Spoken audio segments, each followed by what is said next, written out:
Bonjour à tous, mon nom est François Letarte et bienvenue sur ma chaîne JDRD30, une chaîne consacrée aux jeux de rôle sur table. Une réflexion ce matin, c'est peut-être une bonne, c'est peut-être une mauvaise idée, c'est pas grave, ça me passait par la tête, ça me tentait de vous partager ça. Inspiré, j'ai beaucoup inspiré des tables de jeunes, mais je l'ai vu dans des tables d'adultes aussi. Inspiré des Murder Hobos, oui, des fameux joueurs et leurs personnages meurtriers. Un peu, peut-être une solution ou quelque chose que j'expérimenterais. Vous pourrez me dire ce que vous en pensez, là.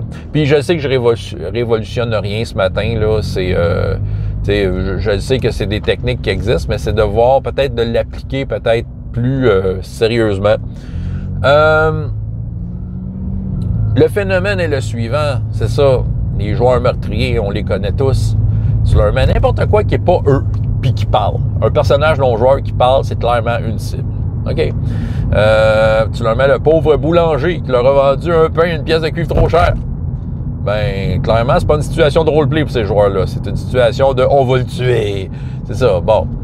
Vous l'avez tous rencontré, ce joueur-là, à plusieurs reprises. Peut-être. En tout cas. C'est ça que je remarque.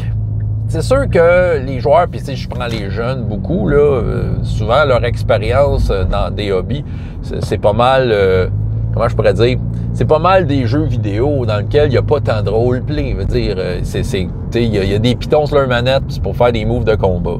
Fait que là, ils arrivent au jeu de rôle, ils s'aperçoivent à quel point le jeu de rôle rentre dans leur imaginaire et s'inscrivent dans leur mémoire. C'est beaucoup plus vivant qu'un jeu vidéo. Ils s'imaginent leur héros avec un épée, là. Ah, c'est tout à fait légitime de vouloir se battre avec. T'as une épée, c'est pas pour te gratter le dos avec, là, c'est pour te battre, t'sais. C'est correct. Puis des combats, ils vont en avoir. Mais eux autres, c'est comme juste à travers ça là, qu'ils cherchent quoi. Il y a un besoin à combler. C'est sûr que quand j'ai une table de personnages du genre, de joueurs du genre, c'est sûr que j'essaie de leur enseigner un peu c'est quoi le jeu de rôle, de leur montrer que oui, il y a du combat, mais il y a autre chose. T'sais. Je leur apprends à être patient. Je leur apprends à être... c'est ça, à être patient, je leur promets des combats, là, souvent les scénarios que je propose, il y a tout est là pour avoir des possibilités de combat, là. Bon, OK, je leur apprends à être patient, puis je leur apprends aussi à voir les autres joueurs qui apprécient ce genre de scène-là où il y a du roleplay. Bon, sauf que, bon, des fois, il y en a qui vont juste vouloir buter le boulanger parce qu'il parle puis qu'il y a un semblant de personnalité. Ou ils vont vouloir...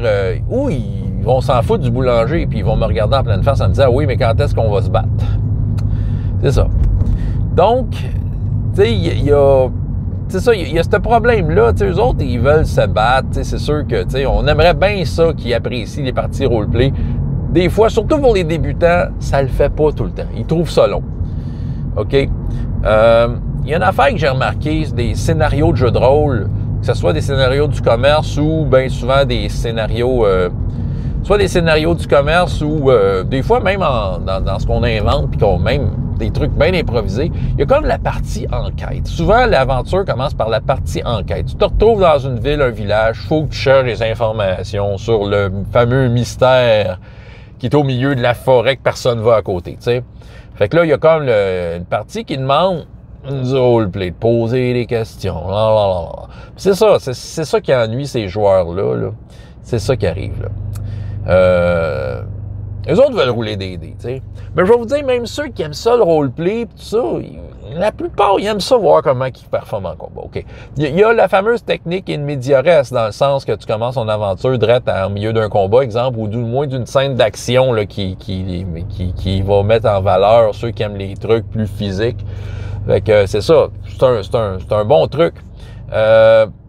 Des fois, ça manque un peu de contexte, ces affaires-là. C'est un combat pour un combat.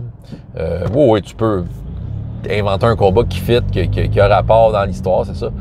Ce que je remarque, en tout cas du moins dans des scénarios qui présentent les in media res, c'est qu'une fois que c'est fait, on tombe en partie enquête, c'est que ça. Fait que là, dans le fond, je pense que la partie où on roule des dés et qu'on essaie de performer n'est pas assez longue. Tu sais, c'est ça. On tombe tout de suite dans le roleplay et dans le quand est-ce qu'on va se battre. C'est quand la prochaine fois qu'on va se battre? C'est ça, on tombe dans ça, là. Ce qui fait que ça m'amène à peut-être une technique qui est vieille comme le jeu de rôle, en fait. J'appellerais ça à la porte du donjon.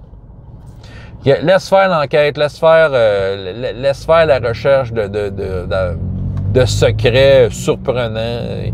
Les autres, ce qu'ils veulent, c'est d'être dans l'action. Fait que, tu sais, t'es mets à la porte du donjon. C'est vrai qu'il y a beaucoup de vieux modules de Donjons et Dragons que, tu sais, ça niaisait pas que le POC, hein. Tu partais, tu rentrais dans le donjon, tu sais.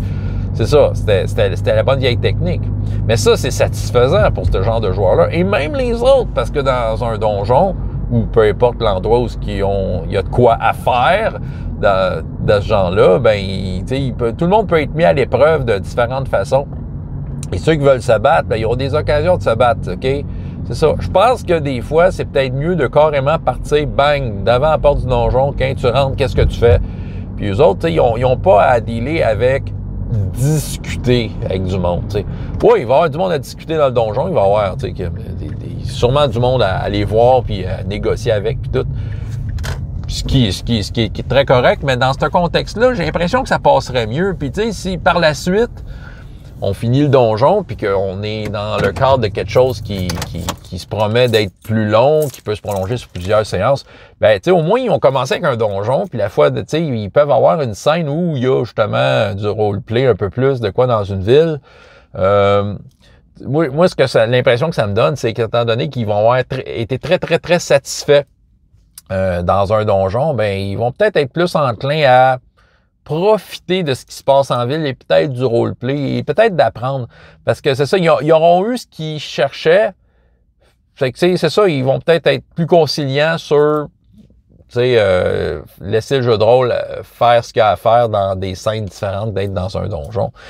Évidemment, ils vont finir par chercher de l'action, mais ils vont peut-être, plus facilement, comme je dirais, là, c'est ça, plus facilement assimiler cet aspect-là du jeu de rôle si on met les scènes d'accalmie puis de recherche d'informations après qu'il y a eu de quoi de très intense et assez long dans lequel ils ont été mis à l'épreuve par rapport à ce qu'ils cherchaient. Du moins, regarde, je suis peut-être dans le champ, mais j'ai l'impression qu'à la porte du donjon peut être souvent une solution pour faire en sorte que les joueurs meurtriers le soient pour les bonnes raisons ou...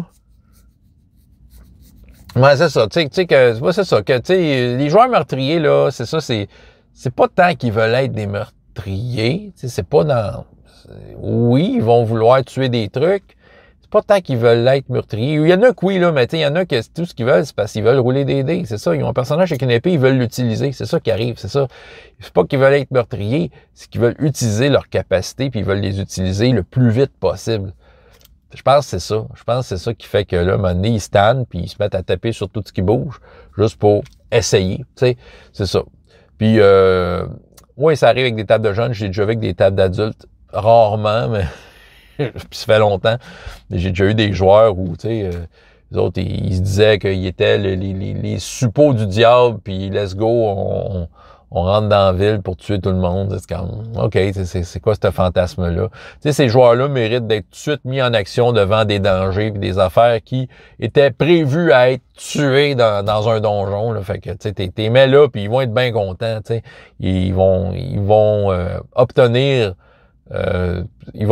ce qu'ils recherchaient, en fait. Voilà, c'est ce que j'avais à vous raconter ce matin. François Letarte, JDR des 30. Et jusqu'à la prochaine fois, il y a autant de plaisir dans la vie que dans les jeux. Au revoir.